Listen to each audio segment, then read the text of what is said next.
I be with these geeks, got nothing to lose. Always on the move, chasing the paper, gotta pay my dues. Never stuck for long when I'm doing whatever I choose. On the road here every day, can't worry about the stakes, no way.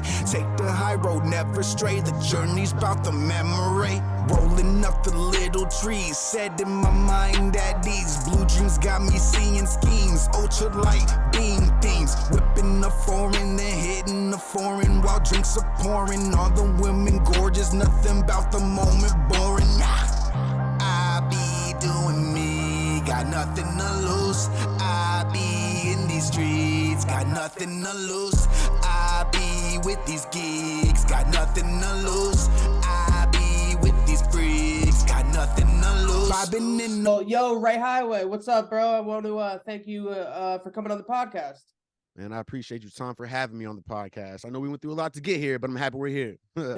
Yeah, no doubt, bro. And there's a fucking hurricane today, so that doesn't I help. was looking at the news, like, and this is like the first time in a long time that California's experienced that, right? Like, how'd Yeah, you guys yeah. hunker down the cribs? Yeah, hell yeah, I'm locked inside right now. Oh, man. Yeah, but first thing I want to ask you, bro. Well, first of all, I discovered you from your song "Never Ever Stop," which was dope song. Loved it. Tell everyone where you're from and how it was growing up in the area you're from. So I'm from East Chicago, Indiana, not to be confused with the east side of Chicago. We're located about like 15 minutes away from the Horseshoe Casino and also Gary, Indiana, the famous place of Michael Jackson. And growing up where I'm from, it's just, it's one of the hoods. It's a ghetto spot. It's definitely like a cool suburb where people are having a great time all the time. We make the best out of what we have out there and, just do what we can. Yeah, I get that. So where you're from growing up, how was it like in your household growing up and like going to school and stuff, like musically at least? Like what were you hearing like as a kid when you were in middle school, high school? What was being played around you, and then what were you choosing to listen to like when you came to that age? So I guess around, like you said, middle school time, like my parents were, I was living with my mom around that time, and she was really actually into like a lot of alternative rock stuff. So she'd have like Creed playing, Puddle of Mud, Linkin Park was popular in the household at that time.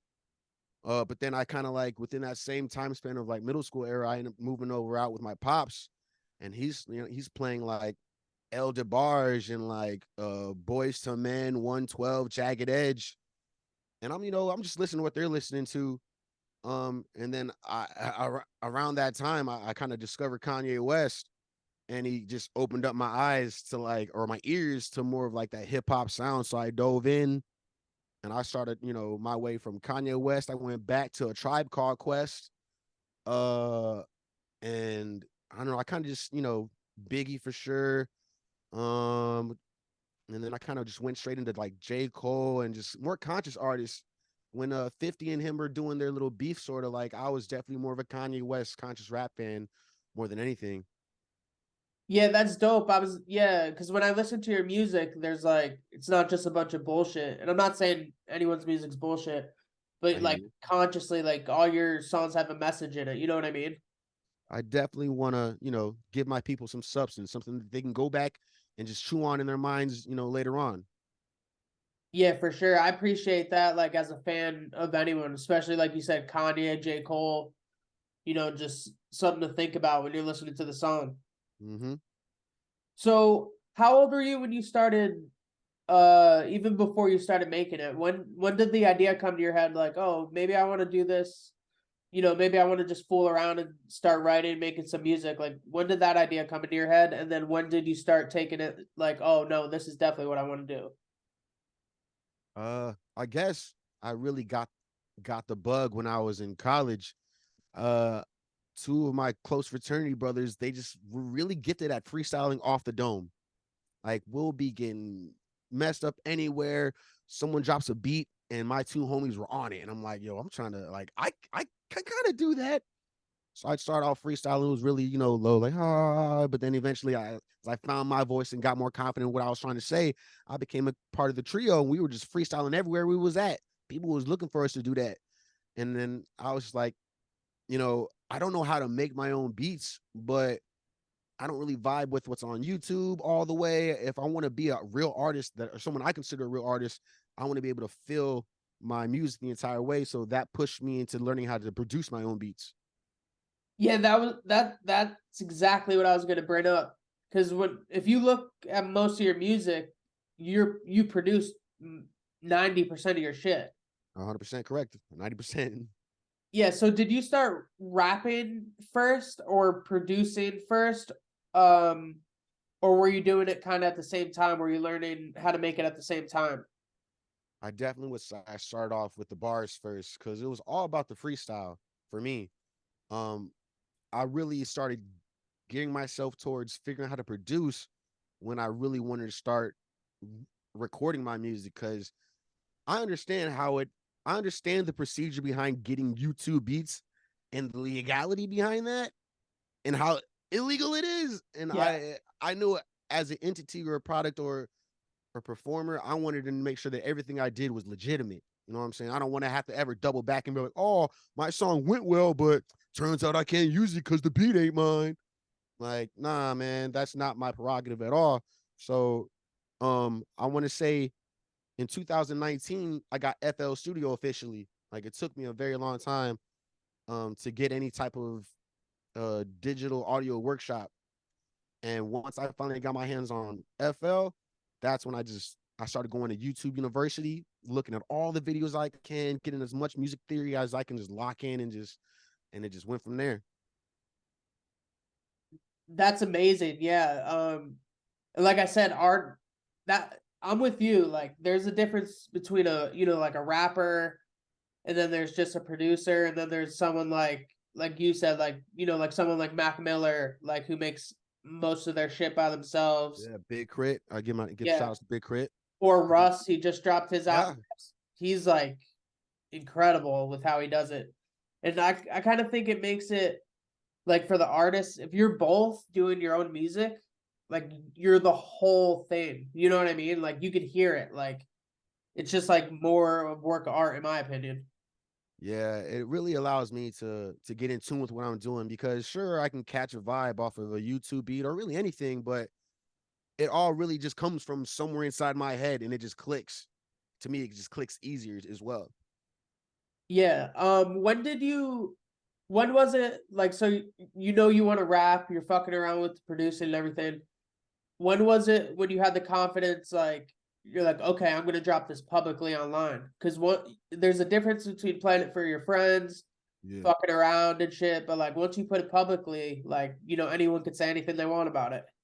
Yeah. I feel like I had acquired that confidence long before I was able to release my first project, which was my first project was a 5-track EP.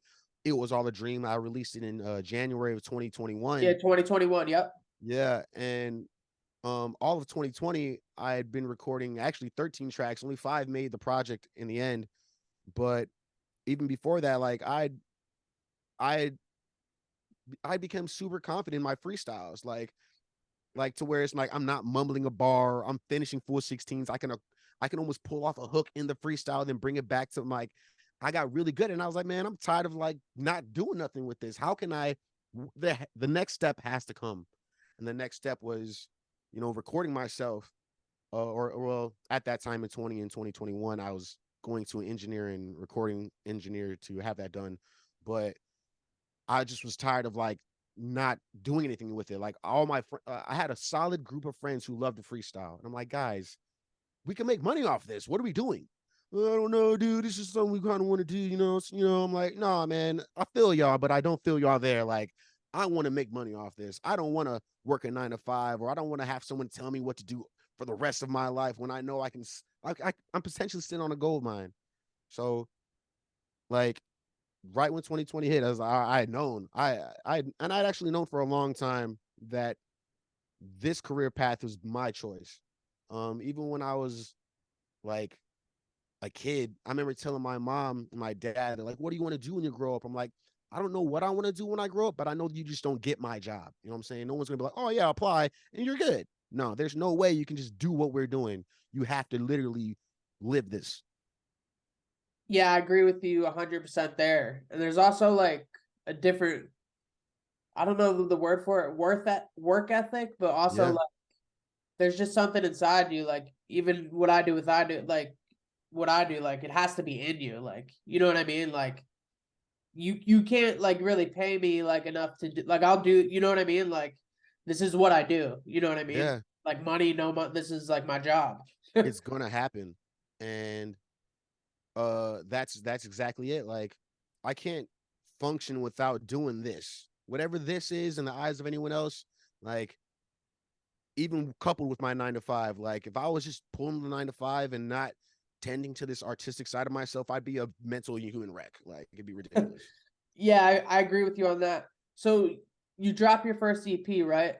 Yes. How did it feel, or how does it feel right now when someone reaches out, a complete stranger, and they're like, "Hey, bro, like I really liked your music, like I really enjoyed it." How's that make you feel?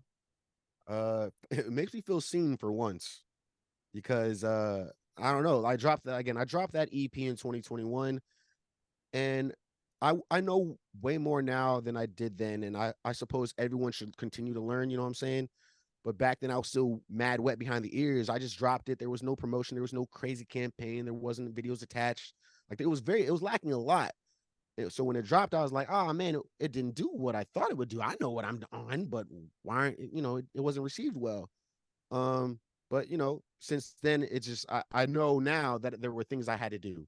YouTube ads, Google ads, Instagram ads, the videos, all that. There's so much more that went into it now that I fully understand. It's just like when people, like you say, reach out to me and just show me that love, oh, I just appreciate it. Like I can't do nothing but appreciate that. And for anyone who doesn't, it's like, yo, put the ego away. Like we're all people at the end of the day, and like you gotta appreciate people like yourself or anyone who just tunes in. Your best friends don't want to tune into what you do sometimes. That's So you got to fact. show love to those who tune in with you. And so Yeah. big appreciation again. I'm happy we were able to sit down and chat again for sure. Yeah, no doubt. I feel that, bro. Some of the closest people, it's got to go to a certain level for them to, you know, Truly even if recognize they you should for be the ones supporting it before anything. It usually doesn't happen that way. no. And for artists, I would like to say, don't even let if that's something if that's a phase you are in your career right now, please don't take it on your friends or your family. Like it's not their fault, dude. They recognize you for who you've been, not who you are, and that's different in this world. Yeah, that's great advice. That's actually really good advice. I appreciate you saying that on here, bro. You're dropping gems. So like I said, who do you think personally for you are some of like your influences? Like just in the style that you make music, maybe not what you listen to, just like who are some of your like name like 5 influences that you think like how you go based off making your music off. Hmm. Uh, I got to throw Kanye West up there. He's one of my top 3 role models in my life. Period. So Kanye West.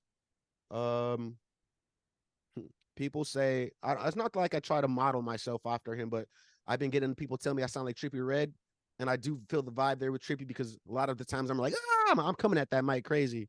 Yeah, I agree with Um, that. I was gonna say that.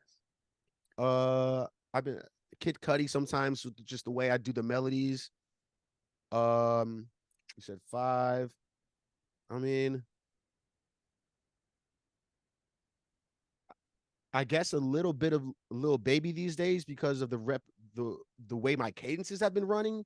I've been putting them together way quicker. And then last to round it out, if I didn't say I did say Kid Cudi, Travis Scott maybe because it's just I like I like the approach where it's more I guess it's more mechanical. The effects are crazy on Travis Scott stuff, and that's what I like. It adds just more diversity to music to me when there's just more types of effects, whether it's through delays or the filters or the way I play with the auto tune. But like those 5, I feel like will be a decent like little, you put them together, you might get Ray Highway. Yeah, that was what I first noticed about you too when I listened to your music, like the versatility you have. Because you go from spitting like hard rhymes, and then you have Mhm. like a huge difference in like melodies and stuff, which I love. Like I love artists that can do multiple things, and like you definitely have all that down.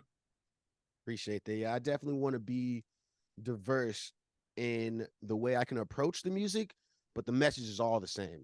That's what I want to stay constant, my message. But I have I've yet to tap into all of my own potential. Yeah, I think that's what I really like about you, just you're versatile and also like your messages, like I said earlier, like you always have good messages in your music. What do you I know you're completely unsigned right now, right? Yes, yes, Completely 100% on time. independent. Um would you be open to signing to a label if they came to you? And what do you think you need most, like, to take your career to the next level?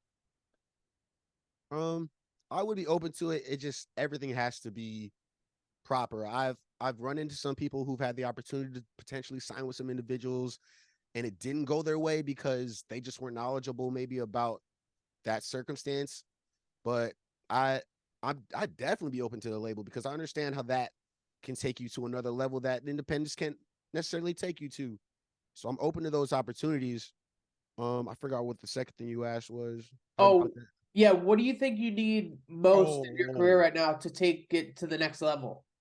at this point, all I think is I just need to get my promotion and marketing down. Like if I had the capability at the moment to put thousands weekly down on my own Google and ads, like I'd feel like I'd be able to break something. You think it's Um, so at the end of the day, you think it's probably money, right? yeah, because I got to put the money into promotion. Like I can easily, I've done performances and I love to perform. It's just allows me to even more, be myself for once on a stage. But I got performance down. I can make my music, record my music. I can produce my own music. Only thing now I'm lacking is just the budget to advertise and market and promote my music.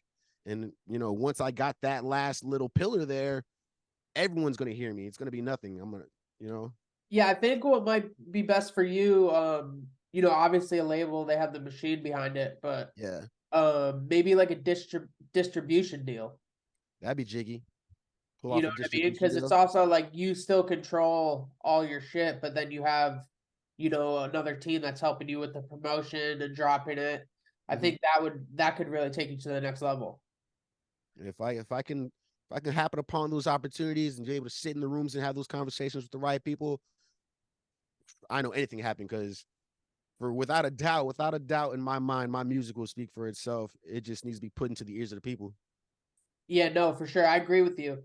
I ask everyone this question that comes on the show. Doesn't matter how famous the person is, how underground. If you could have three dream features, dead or alive, who would it be? Again, Kanye West, number one. Yeah, I I was would figuring you prefer could use him. I prefer the OG Kanye West, not a clone we're running The around right old now. Kanye. We could pull him out and dust him off. That'd be cool. Yeah, Kanye West for sure. Mm, mm, dead or alive. Remember? dead or alive, you said too. Mm, I mean, I don't want to. Not yeah, I don't know. Kanye West.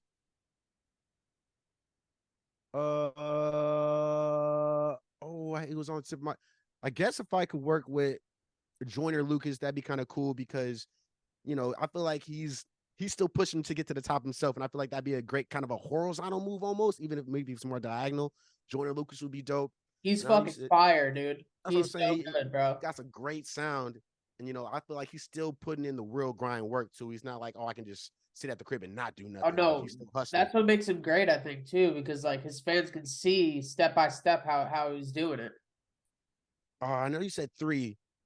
Yeah, one more. It's really a tie though between J. Cole and Dave East. Both Like, great answers. like super tie between those two. Yeah, those three artists. If I can just if I pulled off a cool feature, or if they gave me like 4 bars and it was like, "Yo, Ray, you're on the bridge," I'd be like, "Oh, we got this. Let's go." Yeah, that's fire. Yeah, Davies has been him and J. Cole are so good. Like, they're both Yeah, in and they both have their storytellers, own lyricists.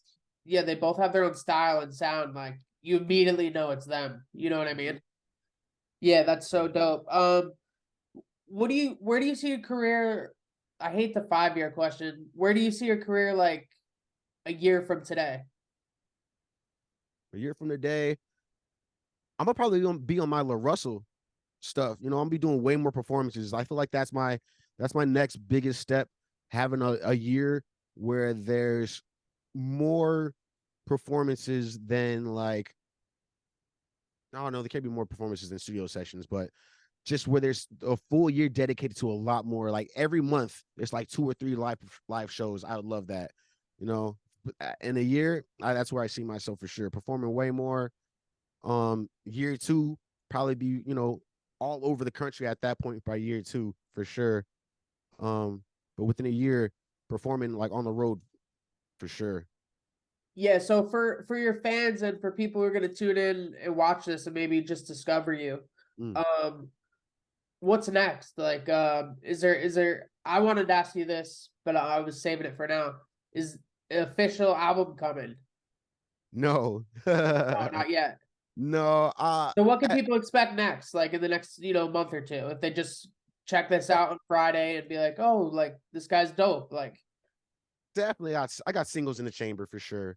I just got to get the music video shot. So singles, singles, singles, and then I feel like after I've dropped enough singles, I feel like the voices of the people start asking the question. I start hearing more like, "Yo, where's that album coming from?" When I start genuinely hearing that, then I know that people are ready for the project to be able to digest it. Because in my eyes, I'm a very honest person with myself. I'll never lie to myself. So I recognize my position in the world at this moment, and I feel like if I dropped 10 to 16 tracks of what I do, people are not going to be able to tune in because sometimes it's easy listening, but sometimes you need to listen. And not to knock the times, but we're not in an era where people are listening too well. You know what I'm saying? So I'd rather just give people a single by single by single until they're like, yo, we want to hear a story from you, bro. Like, sit us down for an hour and talk to us. Nice, I'm ready. I got you. And more than likely, by that time, I'll already have that project ready to go. I'll just be waiting for the right time to release. yeah. So what would your process be for making an album? Would it be like just your hottest shit you have at the moment? Or are you going like say 1 to 15? Like, let's play. Because I'm a true hip hop fan, bro. Like when Uh-huh. if I put your music on, like Russ's album just came out on Friday, Yep. like I'm sitting there listening to one. I think he had 13 tracks, 1 to 13, no skips. Like, that's what I love. But I also realize I'm aware of what era we're in. You know what I mean? Yeah, Some yeah. people just throw the hottest shit they have, and it's just random order. But what's your approach? How do you feel about that? My approach is definitely, I think, more laid back, and I might be overthinking it, but my process is I definitely stock the vault up. I stock it up, and then I start listening to things like, do these things make sense together if I'm choosing a project? Like that would be the way I did It Was All a Dream. Like I said, I had 13 tracks, narrowed it down to these 5 make sense together. Let's release those together as a body of work. Now, going forward, it might be more a little different. I've heard through other podcasts and things the waterfall procedure. So I want to try to experiment with that next going forward. Explain that to Um, people that are watching this, what that means. to my understanding, a waterfall is like you release a single 1 month, you release another single another month, and the next thing you do might be a 4-track project with those 2 singles together. You give that to people, you let them digest that. Maybe you drop another couple singles, then you take all 7 of those, drop them with 10 tracks, and now you'll take those streams from all those before things, couple those streams with this news project, and now everyone's listening to the whole thing together, as opposed to just like single, single, single, single, single, single, single album. It's just a different type of way to do it, and I just want to experiment with that because I've heard people having some success with it. And again, I'm still an upcoming artist. I think as an upcoming artist, that might be the best way to get everybody on your boat. Yeah, I agree with that. And that's probably advice I would give underground artists. You know what I mean? Because if you're not a big enough name yet, where you post something on your thing, you're like, hey, here's an EP, and like you have to promote the shit out of this thing. You know what I mean?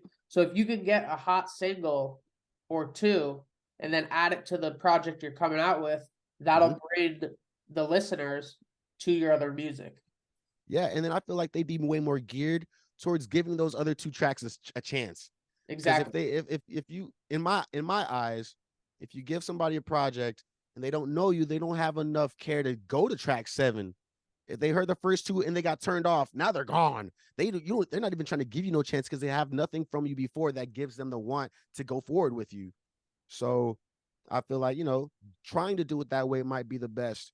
And then to speak on like people who just drop stuff at my level, whatever you may consider my level at, I don't think it's wise. Like, we're not like the Kanye West or the Beyoncés or the Jay-Z's or the Drakes who can just drop a surprise album. They Yeah. do that only because they are who they are. We, as us artists at the level we are at now, may need to drop our ego and properly plan things out so we can be as successful as they are in the future. Yeah, what I wanted to say this while we were recording. What I really liked when I went to your profile and discovered you, the music was dope, obviously, that's why you're on here. But the content you drop on your Instagram all the time, your face is all over your Instagram, and you don't see that a lot with underground artists. You see cover art, you see snippets, and I think it's good for people when they're trying to discover someone. People want to know the artist. This is why Yeah. people become fans. So when I was checking your shit out, it's like you have enough stuff on there where you're like, oh shit, like, you know what I mean? Like they can get to know you on your profile, and I think that's genius. Thank you. Thank you. I'd actually I'd give Wiz Khalifa credit for that. I Yep, grew up watching Wiz Khalifa's day-to-days. me And too. again, Yeah, I'm also I definitely study our craft. So I'm watching like producer grind interviews. I'm watching uh all the $1 million with the game. I'm picking these things up from these other individuals, and they're telling us like, yo, you underground artists need to connect your fan base. They want to know you, like you said. And I'm trying, I'm realistically not the most extroverted individual, but but what your we do, profile doesn't make it seem that way, which is dope. perfect. It's perfect.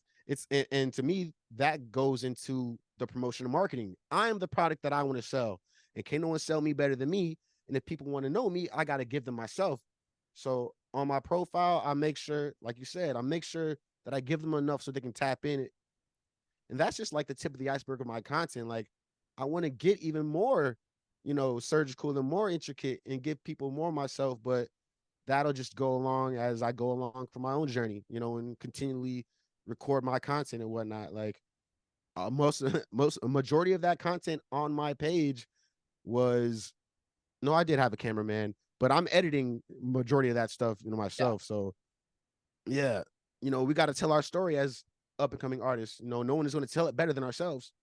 Yeah, I really appreciated that when I discovered you. Before we get out of here, bro, Yes. if there's anything else you want to say to anyone who's going to see this, and also if you could just spell out your social media and just like how you spell your artist name, so people could search you up. Totally.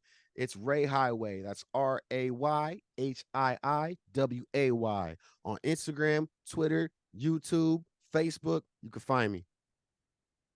That's perfect. Yeah, if there's any last things you want to say, bro. Shoot. Thank y'all for listening, and be ready because it's about to get crazy out here. Yeah, no, thank you so much for coming on, bro. And like I said throughout, I'm really grateful to have you on. Your music's dope, your content's dope, and I can't wait for everybody to see this.